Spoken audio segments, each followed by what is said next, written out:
Okay, so now let's talk about, I want you to think about two things though. Two things you can be leveraging your network with, along with your Power 20. Here's ways they're going to influence your marketing that you may not have, or you may or may not be understanding or thinking about right now, okay? What's one of the first things I had you do when we started talking about coaching, or your coach, you talk, People who would exclusively refer me. right? The other thing we did, but even before that, we talked about your universe, right? How many people knew of you? Yeah. And how many people, and how often you touch them, right? Right. So we put a universe and a frequency program in play, which universe is how many people have ever heard your value proposition, VP number. Frequency is how many times a month, or how many times they've heard it, right? Okay, so one of the things that I always tell people is like, you know, one of the things that are so powerful about word of mouth is if you're out consistently in a marketplace and you're working it, you know, if you take your database from 60 to 2,000 people in a year because you're using networking, right? And then you have any kind of frequency strategy like exact target, blogging, what?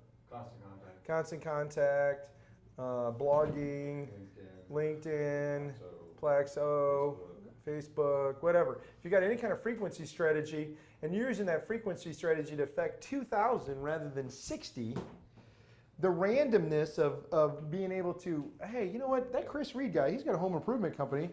Yeah, I think I'm going to call him. Is a hell of a lot more likely at 2,000 than it is at 60, isn't it? I mean, if you have 60 people in your database and you're trying to start your own business right now, you're dead in the water. You got no shot. I'd say quit. Give it up. Seriously. But if you got 2,000 people that you can reach and you can market to, you can connect and you can mail to or you can email to, you have permission to touch them in some way, you might have a shot at growing your business out of the gate. And so you have to have a universe and a frequency strategy, and fundamental in networking is that ability to bring on context that you didn't know.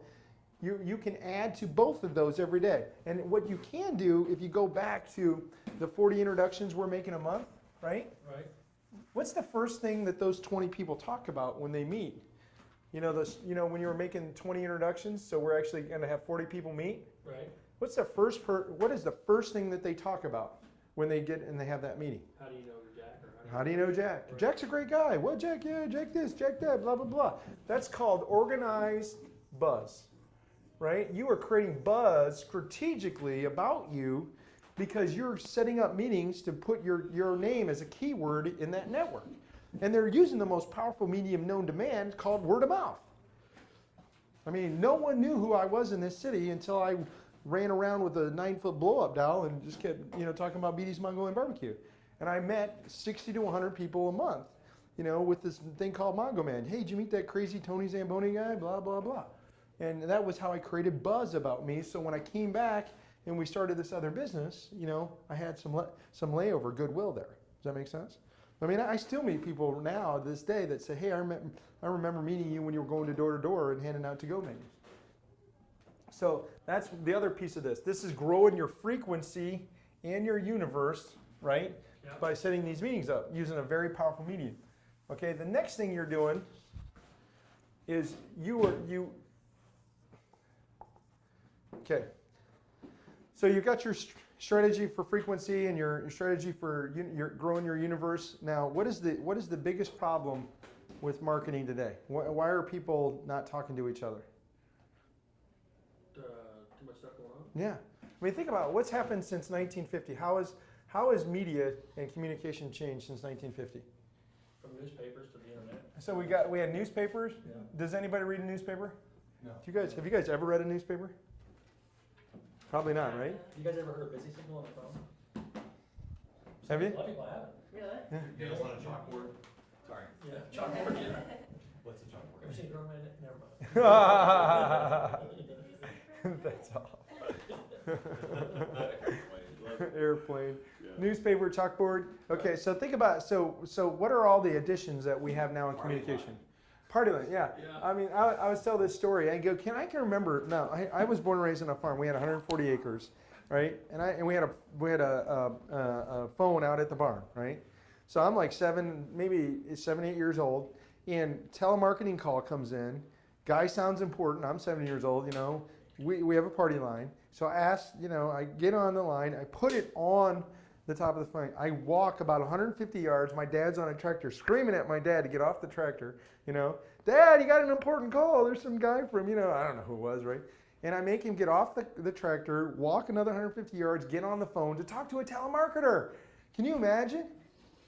World's changed a lot, right?